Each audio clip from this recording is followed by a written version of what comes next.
Assalamualaikum warahmatullahi wabarakatuh. Nama saya Muhammad Zidan Al-Mahdi dan saya dari kelompok G7 KKMDR UIN Mengabdi 2021. Di kesempatan ini saya akan menjelaskan program kerja saya, yaitu menceritakan kisah 25 para nabi yang dimulai dari Nabi Adam dan diakhiri dengan Nabi Muhammad SAW. Di pertemuan ini saya akan menceritakan tentang 3 nabi terlebih dahulu, yaitu Nabi Adam, Nabi Idris, dan Nabi Nuh.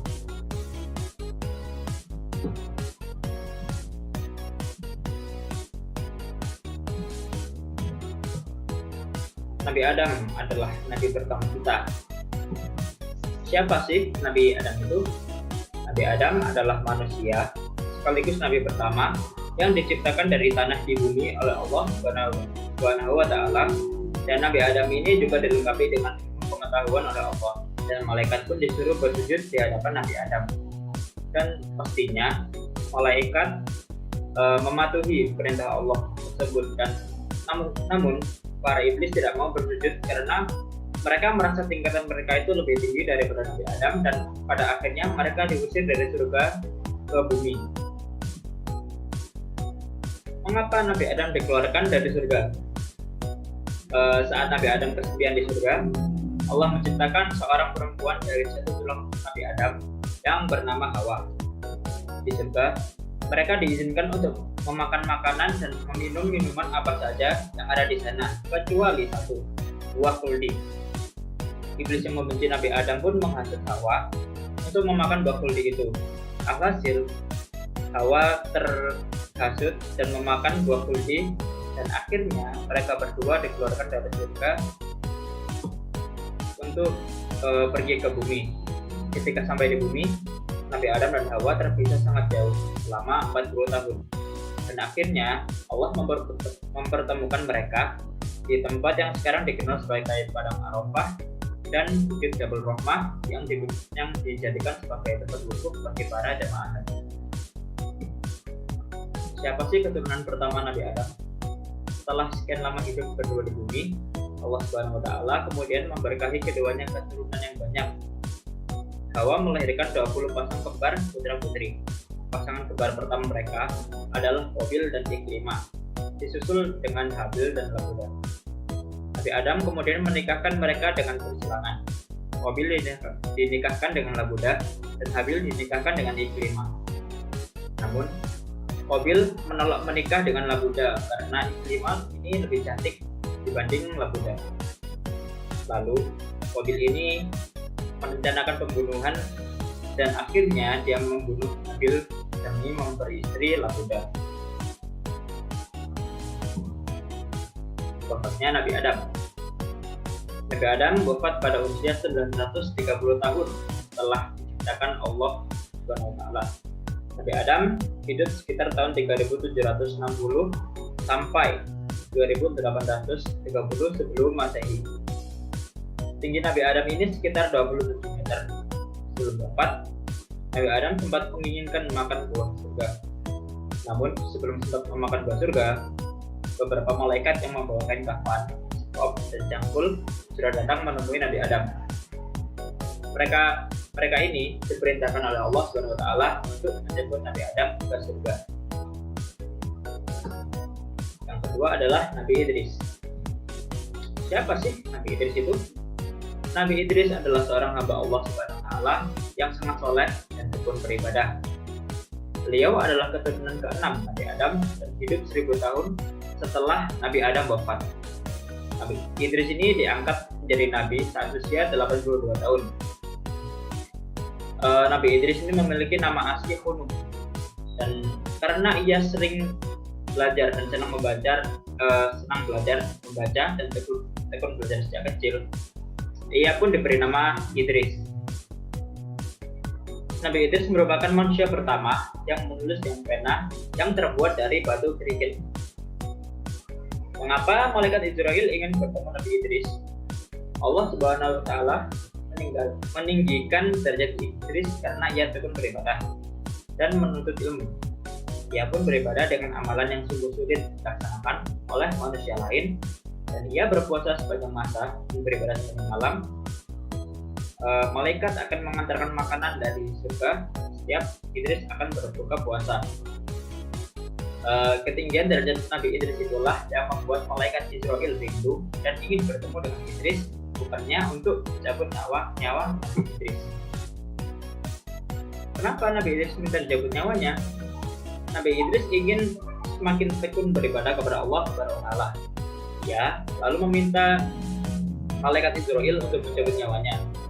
Ia ingin merasakan sakitnya sakaratul maut. Namun, setelah itu, ia meminta dihidupkan kembali. Dengan izin Allah Subhanahu wa taala, malaikat Israel pun mencabut nyawa Idris pelan-pelan. Ruh Idris lalu diangkat ke langit, dan di sana Idris melihat neraka dan surga dengan diantar para malaikat. Idris pun bisa merasakan pedihnya siksaan neraka dan nikmatnya surga.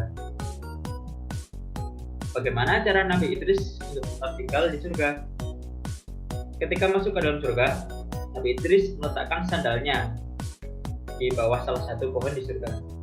Saat Nabi Idris keluar dari surga, tiba-tiba beliau berkata, "Sandalku tertinggal di surga, aku harus kembali lagi ke surga." Namun setelah itu, Nabi Idris enggan lagi untuk keluar dari surga karena sudah merasakan nikmat-nikmat yang ada di dalam surga. Nabi Idris pun memohon kepada Allah Subhanahu wa taala untuk mengizinkan dirinya tetap tinggal di dalam surga. Karena kesolehan dan ketaatan Nabi Idris, maka Allah Subhanahu wa taala akhirnya mengizinkan Idris untuk tinggal di dalam surga selamanya. Nabi Idris adalah satu dari keempat nabi Allah Subhanahu wa taala yang masih hidup sampai sekarang.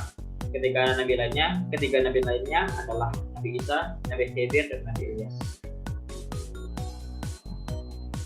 Yang ketiga adalah Nabi Nuh. Siapakah Nabi Nuh itu? Nabi Nuh merupakan keturunan ke-9 dari Adam dan keturunan ketiga dari Nabi Idris. Nabi Nuh ini berusia 950 tahun. Ia mempunyai istri bernama Wabilah dan 4 orang putra, yaitu Syam, Kon, Yafid, dan Kan'an. Nabi Nuh diangkat sebagai nabi pada usia 480 tahun dan berdakwah selama 500 tahun. Namun, hanya sedikit orang yang mau beriman kepadanya. Kaumnya tetap saja menyembah patung-patung berhala yang bernama Suwa, Ya'ud, Ya'ob, Yagus, dan Nasr, termasuk istrinya dan Kan'an putranya. Umat Nuh adalah kaum penyembah berhala pertama. Namun, setelah berdakwah ratusan tahun, pengikut dari Nabi Nuh ini hanya 70-80 orang.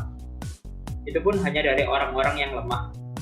Karena kesabaran dan ketekunan beribadah, ia termasuk salah satu Nabi Ulul Azmi. Kenapa Allah menyuruh Nabi Nuh membuat bahtera? Allah Subhanahu wa taala menyuruh Nabi Nuh untuk membuat bahtera besar. Allah Subhanahu wa taala akan segera menurunkan banjir yang sangat besar. Banjir itu sebagai bentuk peringatan bagi kaum Nuh yang tetap ingkar dan tidak mau beriman. Nabi Nuh menjadi orang pertama yang membuat bahtera. Jika banjir besar sudah datang, Allah Subhanahu wa taala menyuruh Nabi Nuh dan mengajak para kaumnya yang beriman dan para hewan yang berpasangan naik ke dalam bahtera itu. Di manakah Nabi Nuh membuat bahtera? Allah Subhanahu wa taala menyuruh Nabi Nuh membuat bahtera di atas sebuah bukit. Bahtera itu terbuat dari pohon-pohon besar yang telah Nabi Nuh tanam selama 40 tahun. Panjang bahtera itu 160 meter dan lebarnya 26,7 meter atau seluas 178 gos jika disatukan. Bahtera itu sangat besar dan dibuat 3 tingkat. Tingkat paling bawah adalah untuk para hewan buas, tingkat kedua untuk hewan jinak, unggas, dan burung, dan sedangkan tingkat ketiga untuk Nabi Nuh dan para kaumnya yang beriman. Allah Subhanahu wa taala membimbing Nabi Nuh saat membuat bahtera yang kuat untuk menghadapi topan dan banjir besar. Apa yang terjadi ketika banjir datang? Sesuai dengan janjinya, kemudian Allah Subhanahu wa taala menurunkan hujan yang sangat lebat. Dalam waktu singkat, banjir pun datang. Selama 40 hari dan 40 malam, banjir pun menenggelamkan semua gunung dan bukit-bukit yang tinggi. Hanya Nabi Nuh bersama kaumnya yang beriman dan para hewan di dalam bahtera yang bisa selamat. Sayangnya, putra Nabi Nuh yaitu Sam, Ham, dan Yafid ikut bersama Nuh di dalam bahtera, sementara Kan'an putra Nabi Nuh tewas tenggelam diterjang banjir. Karena Kan'an ini termasuk orang yang ingkar dan tidak mau ikut ke dalam bahtera. Sekian dari saya untuk cerita 3 para nabi ini. Terima kasih. Assalamualaikum warahmatullahi wabarakatuh.